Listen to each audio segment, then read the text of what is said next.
Splendid and highly sprung. One night, Daisy the diesel rail car returned to the sheds after a long day of work. Ryan was already there. Good evening, Daisy, yawned Ryan. You look tired. That's because I am. I had to make multiple trips from Knapford to Harwick today. Not to mention I had to pick up the milk tankers from the dairy. Well, that sounds... And then, Daisy went on, I was called out for an emergency fill-in after Duck was unable to pull his train. I unwillingly had to rush from here, down the coast and back up, then going here, there and everywhere with his passengers. It's tiring. That sounds like an eventful day. At least you can rest now. I swear, Ryan, the summer season is always the worst.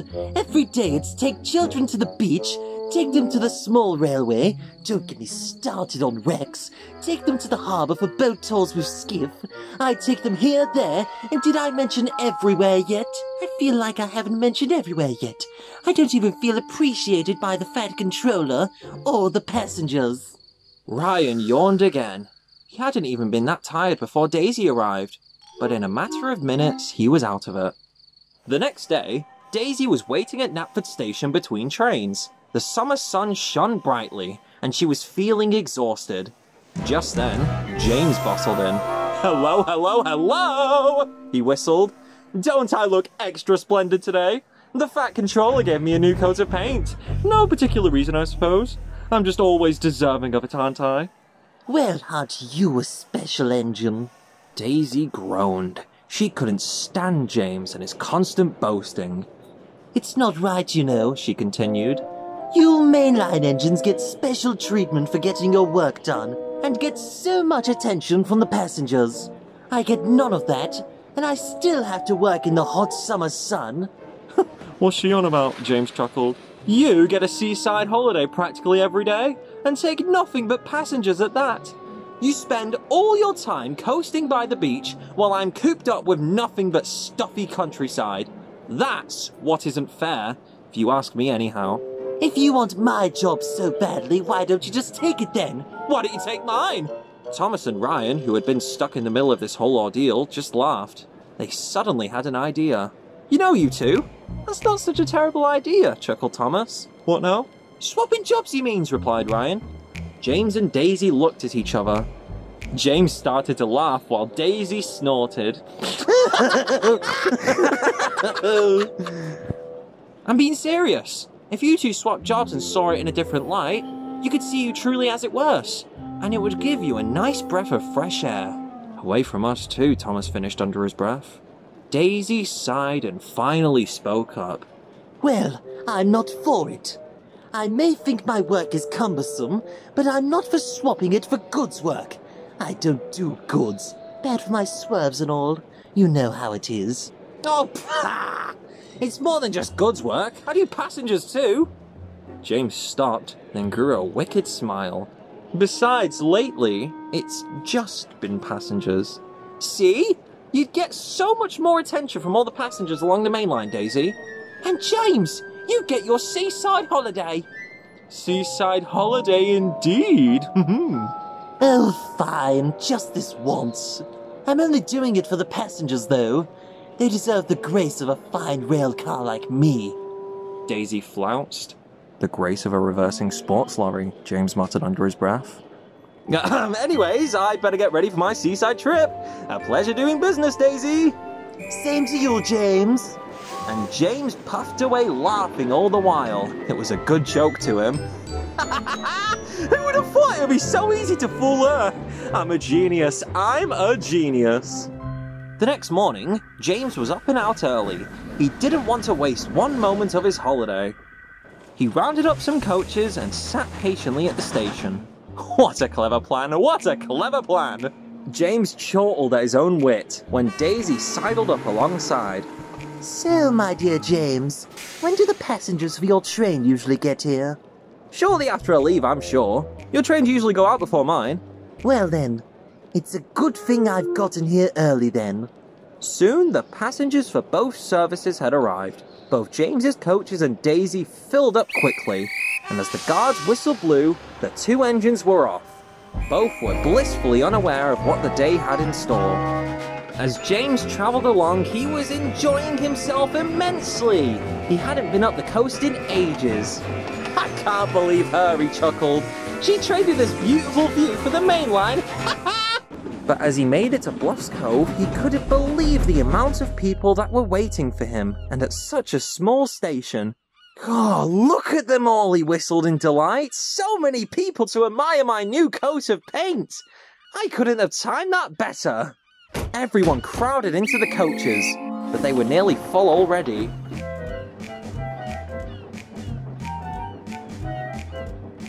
As he made it to Allsburg West, he caught Oliver and the small engines by surprise as he skidded in. Here's James! James? What are you doing here? Would you look at that, Rex chuckled. Mike got a growth spurt overnight. That's not funny. If you all must know, I'm filling in for Daisy. She opted for the main line, the fool. Well, that's certainly a change of scenery. For her, at least. Yes, but I'm certainly enjoying this as well. The seaside is such a beautiful sight. I envy this branch line, honestly. As James continued boasting, he hadn't noticed his coaches getting more and more full. Anyway, I must be on my way now. I've got more sights to see and more passengers to deliver. Ta-ta!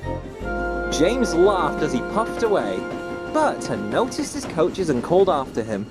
Might want to get some more coaches there, James! You seem to be getting full! Who cares? Out on the main line, Daisy had been having a splendid time.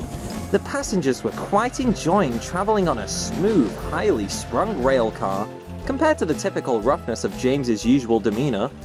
As she passed by Thomas's junction, he could hardly believe what he was seeing. I've never seen her run that quickly, remarked Thomas. I suppose she is running a mainline service now. Oh, but I didn't think her ever-so-precious springs would allow it, snorted Annie. Certainly not, huffed Clarabelle in agreement. Is everything all right with you two? You seem troubled, asked Coach. Oh, nothing, darling. Daisy is most certainly not worth anyone's time. I don't know why anyone would pay her any bother. Not worth it indeed, snorted Annie and Clarabelle as Thomas puffed away. As she continued on, Daisy was enjoying herself more and more.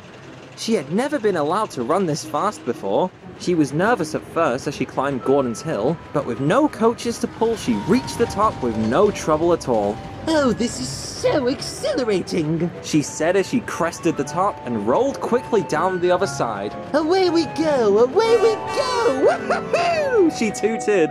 Further down the line, as she pulled in at Crovan's Gate, she could hardly contain herself. With a long run on the main line at new speeds and miles between stops, she was nearly too giddy to notice Peter Sam waiting for her passengers. Such a smooth ride, said a passenger. So much better than being bumped about by that hot-headed red rocket, said another. Peep, peep, hello, whistled Peter Sam. Don't recall seeing you before. Of course you haven't. I typically only travel on my pristine branch line, but I must admit the main line isn't so bad. Not at all, indeed. Oh, so I've heard from James. I'm sure it's nice, but I quite like our little line here. So much more peaceful. And dull, I'm sure, hummed Daisy, as the guard blew his whistle and she roared away again towards the end of the line. Poor Peter Sam was speechless. Back on the coastline, James was getting quite the kick out of the harbour life. And they just let a dainty little thing like you run around with the big engines, he said to Skiff. When traffic's not too bad, they do, Skiff replied. I mainly take children for rides around the harbour when Duck, Oliver and Ryan are on the far ends of their lines away from here. But sometimes I get to help out and take little loads to the small railway when it's a shipment too small to bother with a whole train. Interesting, said James as he looked out to sea. You know something, sailboat? day like today is exactly what a splendid red engine like myself needs after months of being overworked. I'm sure nothing could possibly ruin it. But just as James was settling in to watch the sea, the harbour master arrived. What are you doing here? He fussed. Your return train back to Nepford was due out of Augsburg West 10 minutes ago. Cut the chit-chat and clear yourself from me harbour at once. Grumbled James. At least I still have the return trip to look forward to, he thought. But a little too soon. It's about time you showed up, shouted Mike. These passengers are about to riot, and I'll gladly join them. I'm going, said James. Just as soon as I hear that whistle, where's the guard? Trying to get on my own train, came an irritated voice from the second coach. It was the guard, who barely had room to squeeze into his own compartment past all the passengers. And definitely stay a stranger, muttered Mike. As he reached Bluffs Cove again, James wasn't having fun with his return train anymore. The train was already stuffed full when he had left Augsburg, and now there was definitely no more room for anyone else. All the passengers were quite cross, and were saying what a bad railway it was. Oh, calm down, everyone! This is supposed to be a seaside holiday! Well, my holiday is ruined! Shouted a passenger, as everyone continued swarming around James like a swarm of angry bees. They weren't calmed down until eventually Ryan arrived with more coaches, and finally the train could set off. And what about Daisy? After dropping off her passengers, she rolled into the yard at Vickerstown. She was hoping for a rest, but the timetable said otherwise. Hello, Daisy, whistled Rosie. Rebecca told me you're filling in for James today. I am, and let me say it's been absolutely wonderful, and the passengers have been enjoying me ever so. Well, that's great and all, but... Rosie hesitated. She wasn't sure how to break the news to Daisy. You see that goods train over there? Yes. What about it? Oh, no, you would not, absolutely not, no way, no how. I'm sorry, Daisy, sighed Rosie. But these have to be taken to Knapford Yard today. It's repair supplies for the church along Thomas's branch line that was damaged in the big storm a few weeks ago. They have to be taken now. Daisy fumed, but she didn't have much of a choice. My poor Springs! My poor Springs! Oh. Daisy wailed as she rolled away towards the main line with her engine groaning. She strained hard as she tried to climb back up Gordon's Hill. For once she was genuinely trying with a goods train, but she just couldn't do it. Suddenly, it happened. With one pop, a spring gave way and Daisy quickly found herself wobbling back down the hill the way she came. Oh, this won't do, she wailed, but there was nothing more she could do. It isn't fair, she groaned. This was supposed to be my day. Everyone was supposed to adore me, but... Express coming through! Oh, how is anyone meant to adore me in this condition? Peep, peep! Good afternoon, Daisy, whistled Thomas. Not enjoying your run anymore? Certainly not, she fumed. Please just take me back to the station. Certainly, Daisy. We'll get you home, chuckled Thomas. So that's exactly what he did. When Daisy and James returned to Knapford, they were both in for a surprise. What happened to you? It's a long story. Ryan laughed. I think these two had a fun day, don't you, Thomas? I'd certainly say so, Thomas replied. Just then, the Fat Controller arrived. Daisy and James, I've heard all about your little escapades today, and I must say, it wasn't that bad of an idea. It might not have gone over well, but I'm sure you both have learned something. Yes, sir, they replied. Good. Thomas, Ryan, would you mind putting those trains in the yard? Yes, sir. Now, James, I'd like you to take Daisy onto the diesel works. I'm sure you both have a lot to talk about. Of course, sir, puffed James, as he pulled Daisy away. That night, just outside the diesel works, the two engines found themselves getting along quite well. Are those little pests always that annoying? Said James. Do you mean the passengers or the small engines? Daisy replied. Both. Always. And what do you think about the little pink thing at the big yard? Rosie? She's alright, but she can be bossy when she wants me to take a heavy goods train out. Let an engine rest, please. That's what I said. Bossy thing indeed. You know something, Daisy, chuckled James. What? You and I maybe aren't that different after all. And for the first time that week, the two engines had come to an agreement, as they dozed peacefully off to sleep.